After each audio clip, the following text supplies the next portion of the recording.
देवास मध्य प्रदेश से महत्वपूर्ण बयान सामने आया, जहां बीजेपी विधायक आशीष गोविंद शर्मा ने पीएम मोदी की अपील का समर्थन करते हुए वैश्विक परिस्थितियों को लेकर चिंता जताई। उन्होंने कहा कि दुनिया इस बड़े अंतर्राष्ट्रीय संकट का सामना कर रही है और ईरान युद्ध के कारण तेल आपूर्ति प्रभावित हुई। इसका असर कई देशों पर दिखाई देने लगा। भारत में फिलहाल स्थिति नियंत्रण में और पर्याप्त भंडारण उपलब्ध है, लेकिन आने वाले समय में चुनौतियां बढ़ सकती हैं, क्योंकि कई जरूरी वस्तुओं के लिए भारत अभी दूसरे देशों पर निर्भर है। बीजेपी विधायक ने कहा कि पीएम ने देशवासियों से आगामी परिस्थितियों को ध्यान में रखते हुए सतर्क और जिम्मेदार रहने की अपील की। उन्होंने आत्मनिर्भरता, संसाधनों के संतुलित उपयोग और राष्ट्रीय हित को प्राथमिकता देने पर जोर दिया।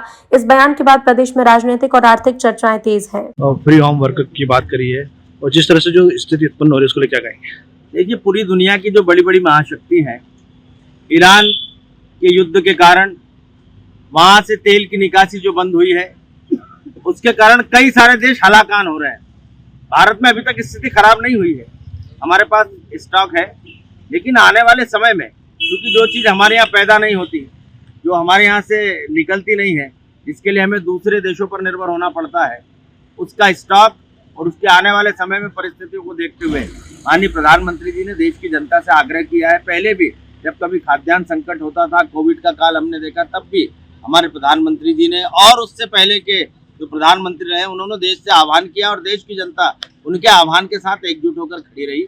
आज भी समय इस बात का है कि हम पेट्रोल, डीजल, गैस, इन सब का उपयोग सीमित रूप में करें और प्रयास ये करें कि देश में किसी तरह का संकट नहीं आए। सरकार पूरी जवाबदारी के साथ काम कर रही है और हम अगर देश के प्रधानमंत्री जी के इस आह्वान के साथ खड़े होंगे तो कहीं ना कहीं ये देश हित में